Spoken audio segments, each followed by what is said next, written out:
All right. Austin, Chris, what's going on, guys? And anybody else in the YouTube world that happens to stumble upon this video. Basically what this video is about is mixing and mastering the easy and quick way. Just a basic understanding, and I'm going to lay it out for you as fast as I can. So what I'm doing right now is I'm recording this, which is the screen. So you can see my project, my files, and everything that's going into this, okay? I am gonna get into this, but first I'm gonna show you guys this song that I started making last night. Started working on it at like 6, maybe 7 p.m. and I took a break around 9:30, and then I kept going to like 4 a.m. So this is probably like 10 hours worth of work, but it's because I have a slow creative process. I don't work very fast. Well, at any rate, here we go.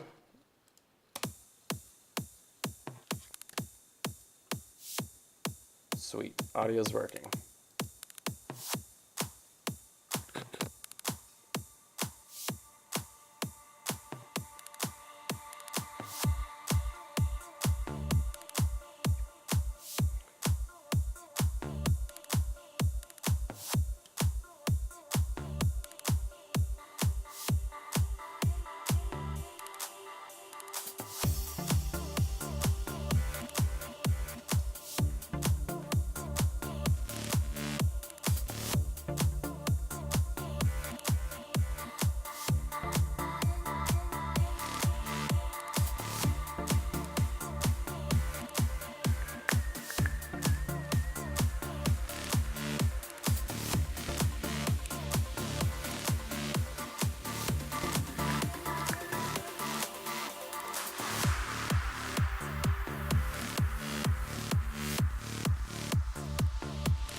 All right, so you can see that I got to the point where it doesn't sound quite so awesome anymore, and that's because I'm still developing the build-up and the breakdown.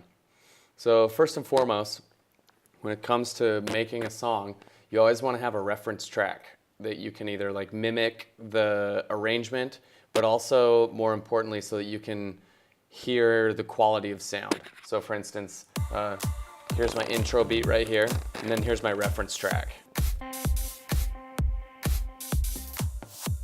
Can you hear? Obviously mine's a little bit quieter because it's not a finished and mastered track, but you kind of want to try and keep things in the same spectrum. You know what I mean? So you can kind of flip back and forth. And what I did up here is I broke down in different arrangement parts the structure of the song, which helps me arrange my song in a similar way. Sometimes it's not a cut copy quite the same as this, but this song may not even turn out with the same arrangement just because there's so much lyrics in this song. I may need to make it even longer, or I'm just going to have a short little hook. But the most, all right, let's see. Where am I?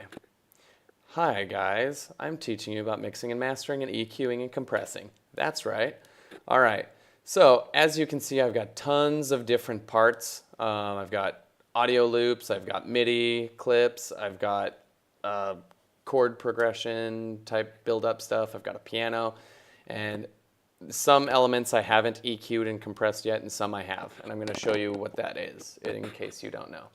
So for the bass, if you hear the bass, check this out.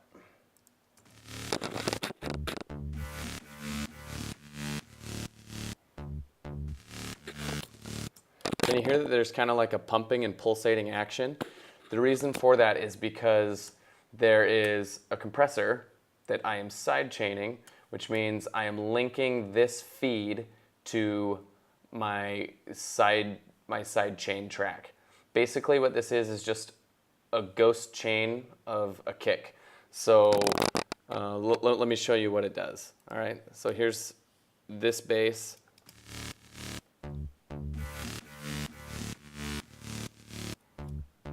It's kind of pulsating with the kick of this. The reason why I have that happening is because if you have a kick and no compression, check out how it sounds now.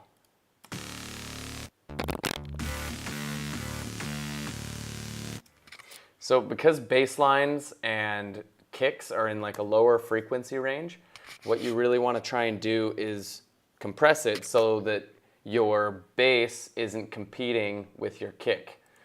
Now, when it comes to EQing, it depends on the kind of bass that you want.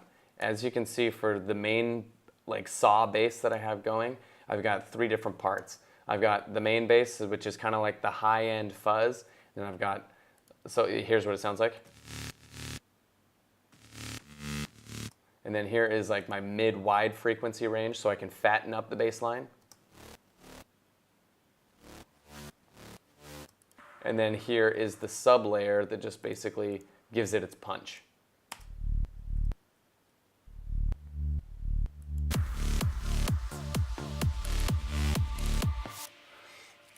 With your bass, you can sidechain basically everything as long as you put a compressor on it.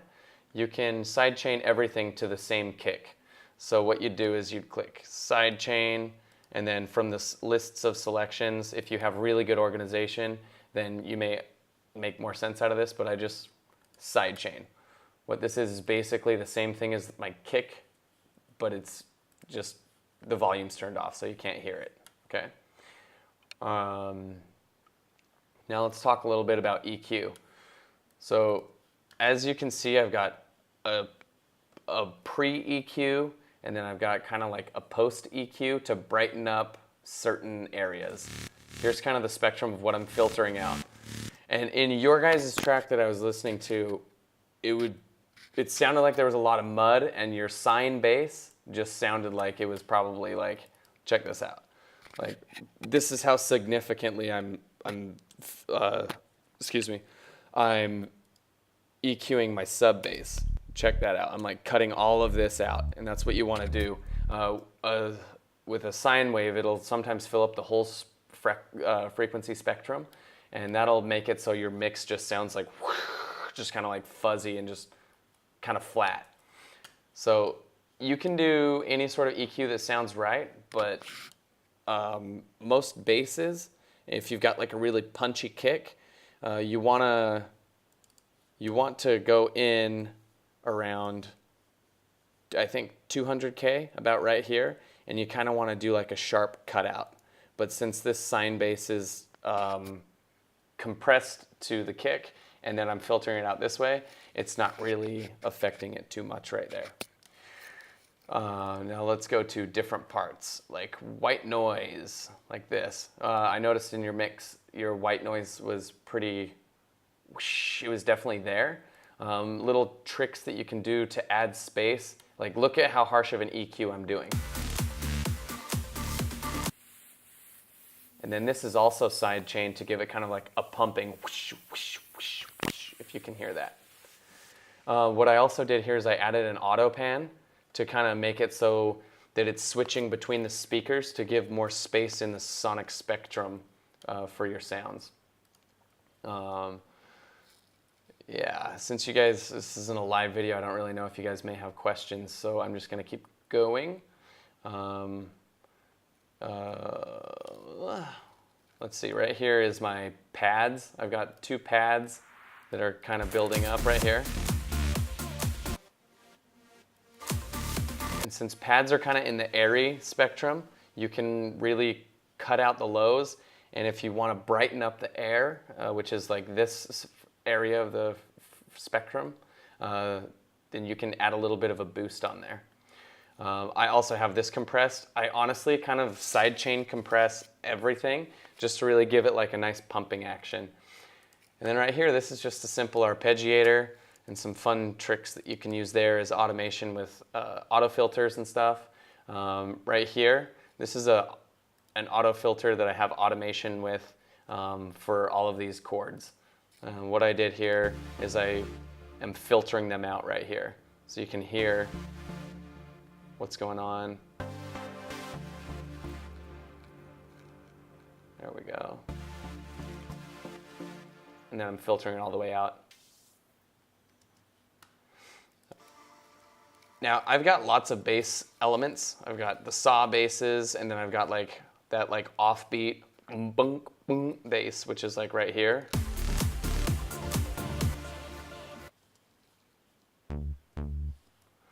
So that adds a lot of variety to your bass lines and stuff. And then I also have another little growling bass right here. I added a simple delay onto it to kind of give it more space. Then I also added some reverb because it's got a lot of fuzz on it. But I haven't EQ'd this yet either, so I'll show you just a basic EQ of what I can do. Throw this on here after the reverb. If you're ever EQing something and you put a reverb on it, you always want to put the reverb on first, because when something kind of goes whoosh whoosh and like you give it space, can you hear how it's kind of like rah, rah, rah? If you EQ before, you may add more fuzz later because of the reverb, if that makes sense. So let's see how I can do this. I'm gonna loop this really quick just so that we can hear it over and over again. So here's all the frequencies that are being used right now. Now this is gonna cause a lot of mud because my kick takes up this area, and this isn't oh, actually it is. So maybe that's one of the reasons why I didn't EQ it, is because it's sidechained, so it doesn't compete with the kick. But just for example's sake, what we're going to do is we're going to do either a sharp EQ,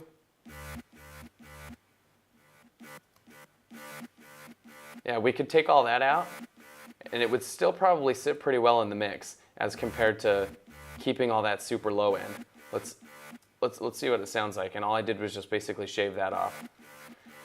And I kind of like the brightness that comes with the growl. It's got that nice fuzz at the end of it.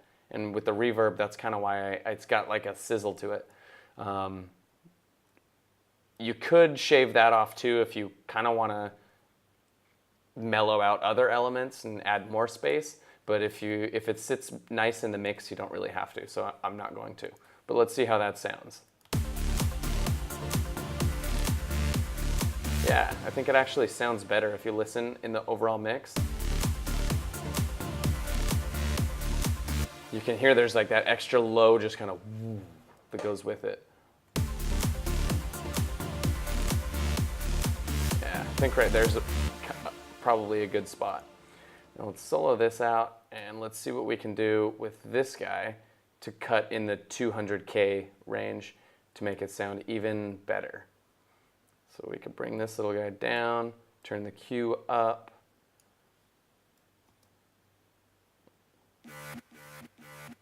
Basically what that does is just clean up that crunch area. Let's see.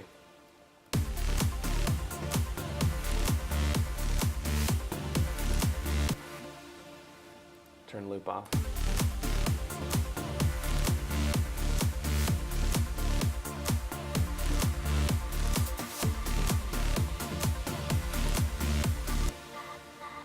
All right, now I don't know if you guys could hear, but this bass right here, since it's a saw bass, and this kind of like pluck thing, since you haven't been in the project, I can't assume you didn't know, but that's a kind of like a super saw.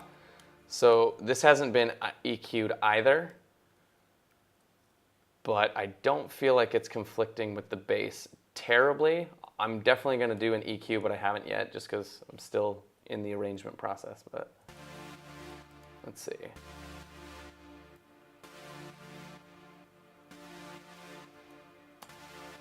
Oh yeah, see just can you hear the difference in that? Just from shaving off that little bit of low end. Once again, this is also sidechain, so it doesn't compete with the kick. It's one of the reasons why I love to sidechain everything.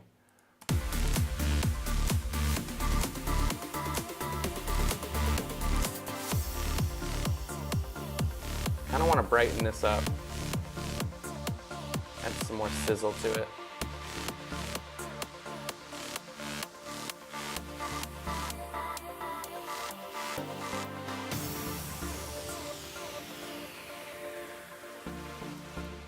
That's basically an EQ. You can just do whatever you can to make it sound right.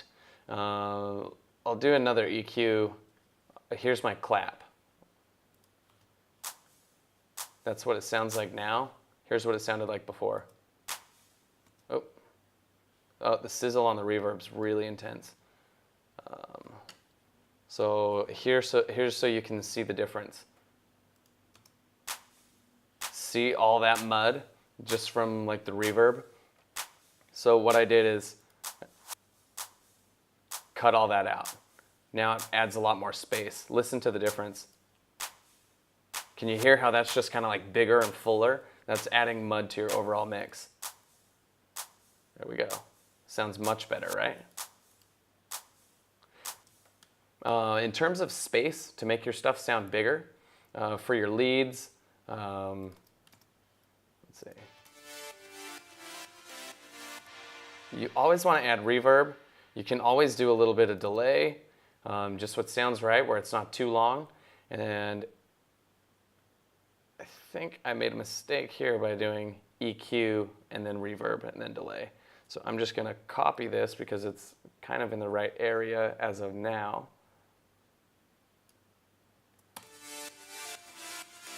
And that's just going to clean that up.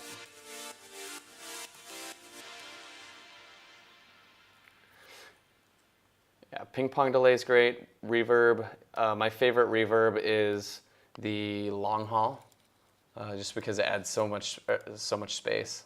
Long haul is a great one. Now, I don't know how familiar you guys are with your Ableton standalone plugins, but they're really, really powerful. If you're, I don't know if I'm like covering anything that just like doesn't, it's not necessary for you guys at all. So if I'm covering stuff you already know, I'm sorry. Since we haven't really talked a bit in the studio together, I don't know what you know and what you don't know. Yeah. If you want to see how I did this, kind of that trancey, vocally, chopped vocalies, what I did is I basically just took tiny little pieces of this overall, like the lyrics. I just took little pieces like that and then snipped them out and bam, just arranged them in a little way that I thought sounded musical. Let's see.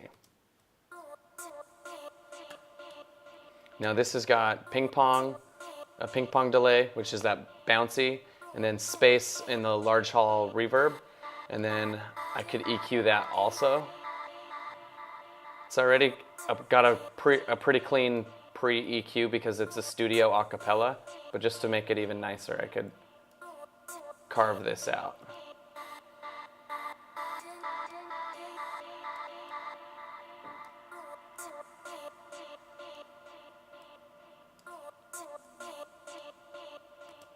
Yeah, there we go. I think that sounds a little bit better. In case anything's going out and above and over in this area, that's gonna add some space to the mix. Okay, I don't know how long I'm going on now. Let's see how long this video is going for.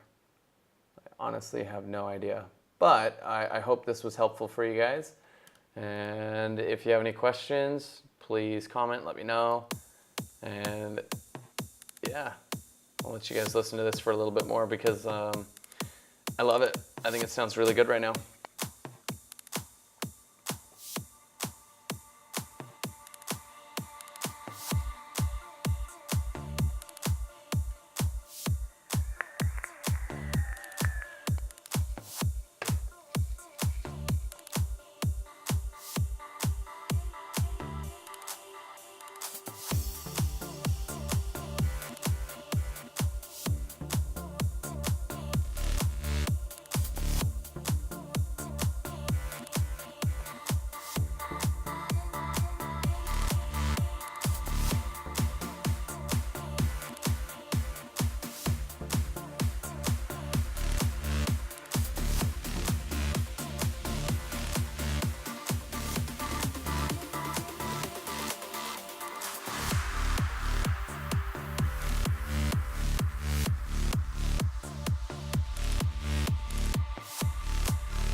And you hear the air of that pad coming in, that high end, gives it more atmosphere.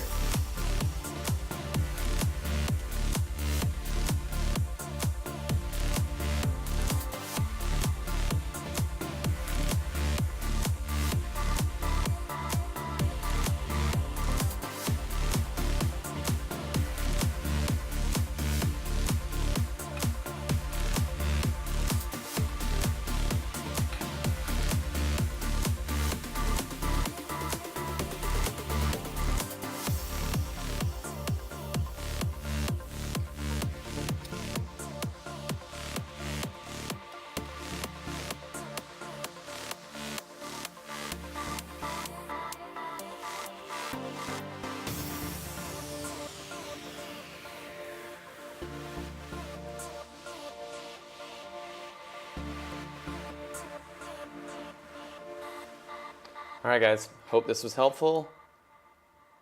Get back to me when you can.